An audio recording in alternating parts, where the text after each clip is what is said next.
Do not be disappointed if sometimes your mind gives some agitation. Such agitation is only temporary and will be driven away by chanting. So chant loudly whenever there is some disturbance and hear the transcendental sound attentively. So this thought coming in my mind that when I was going as a teacher in the classroom and kids were like, "Wah!" they are like causing so much ruckus and there is lot of sound all over the classroom, lot of noise. And suddenly if you will shush them, shh, like this, so immediately they will stop and immediately start looking at you.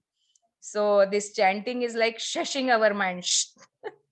And then it will calm down and we can continue. So but at the same time we also need to see what is the need of our mind, why it is agitated, and definitely we need to address our need, whatever it is, in a very healthy way, because there are different strategies to meet your different needs. Different strategies like communication, or like something like if you have a need of more time in your schedule, so seeing how can I manage the time. So there are different strategies, asking for help, you know so definitely I am not asking you to shun the mind, but shush it for that particular time by chanting. And then definitely we need to address our needs as well. So let's move on to our journey of self discovery. So are you able to see the book? Yes, Mataji. Okay. So we were reading about the need of a spiritual master, because this Dr. Oliver is asking different questions. Like, although it is there, but it's not like in a very serious manner, people are not considering it. The science of soul means the topic of spirituality or spiritual education.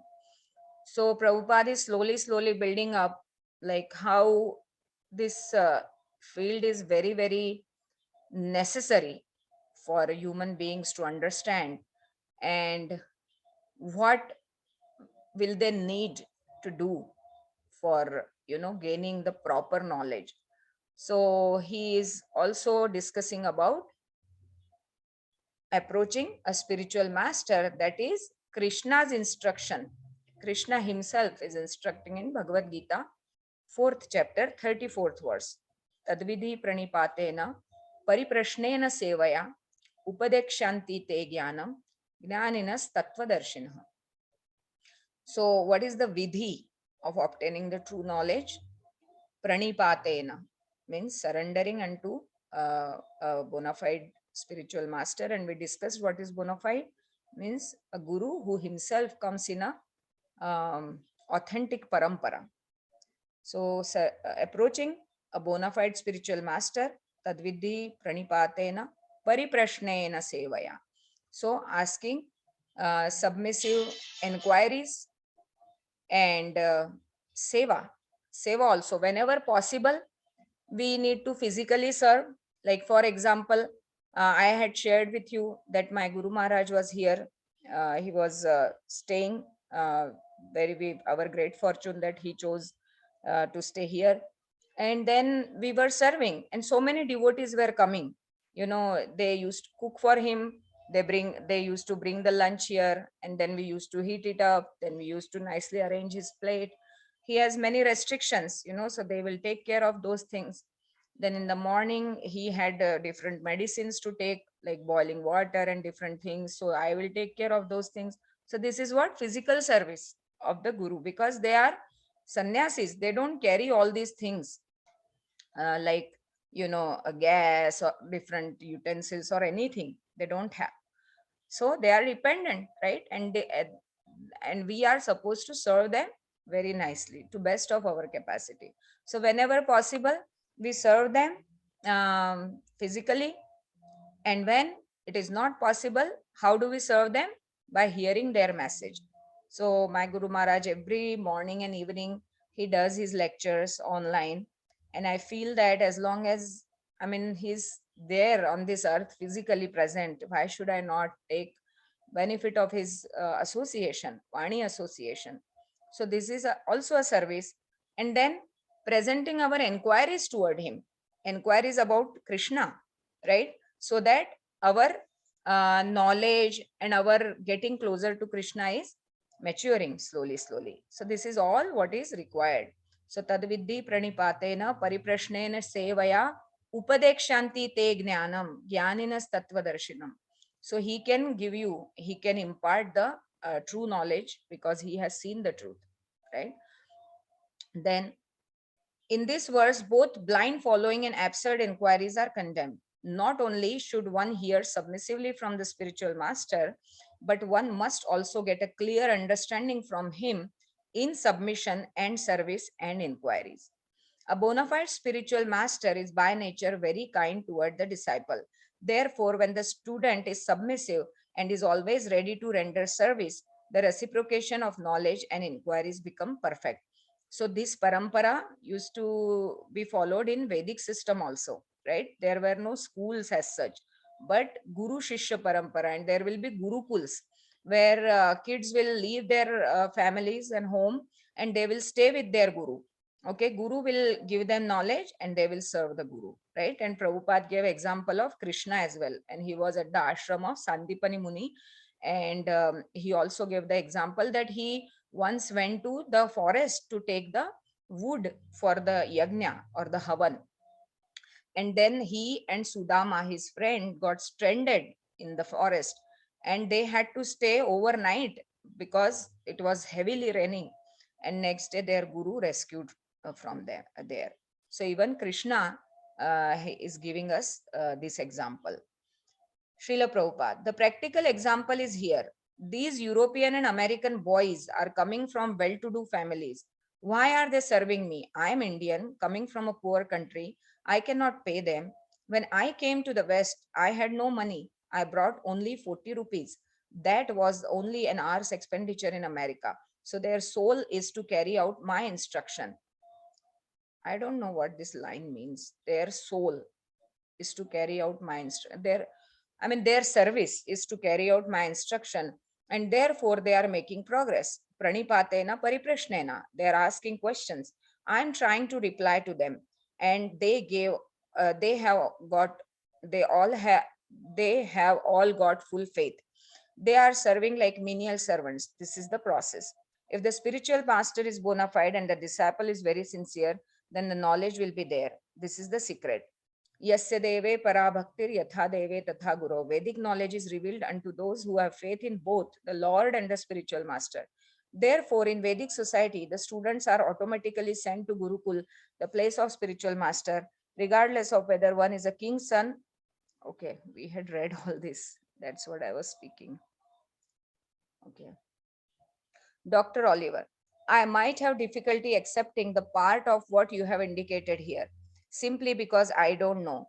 But basically, I accept the God that God lives in us, and that when we leave things to Him, He knows how to direct these things. The challenge is living life so that He will be satisfied. This is where the difficulty comes in. You need the inspiration to be disciplined. This will only become a reality in one's life if one practices it, and practices it with others who share this commitment. Srila Prabhupada. Therefore, we have this International Society for Krishna Consciousness showing how to live a life of dedication to God. That is required. Without practical life in God consciousness, it remains simply theoretical. That may help, but it takes longer.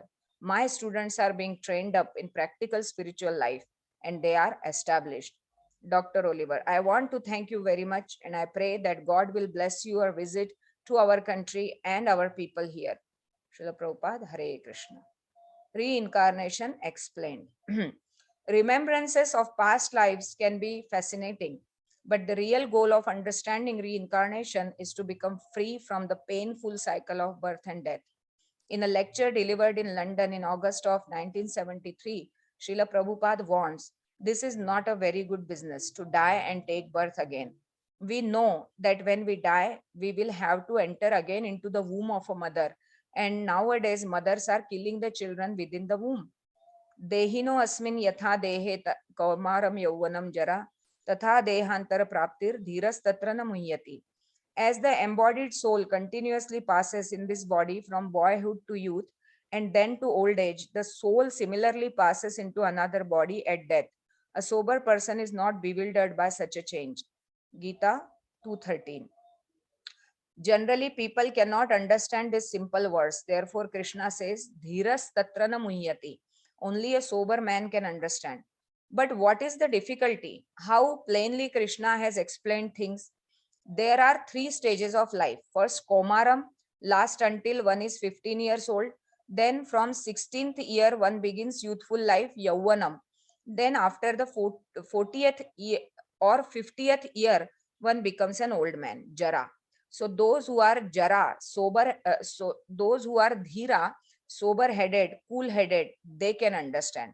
I have changed my body. I remember how I was playing and jumping when I was a boy. Then I became a young man and I was enjoying my life with friends and family. Now I am an old man, and when this body dies, I shall again enter a new body.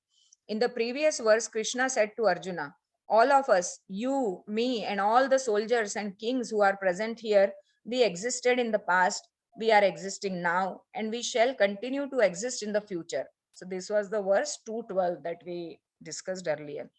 This is Krishna's statement. But rascals will say, how was I existing in the past?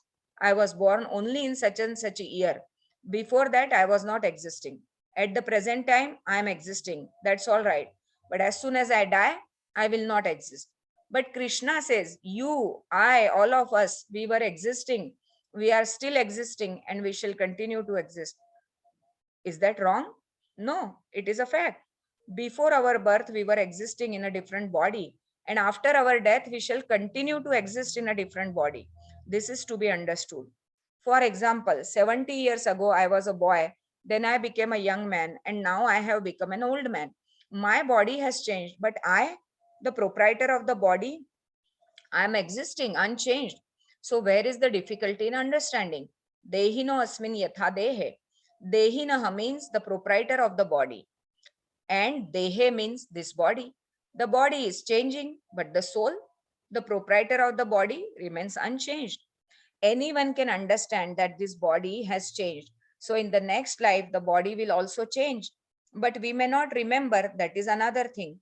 In my last life, what was my body? I do not remember.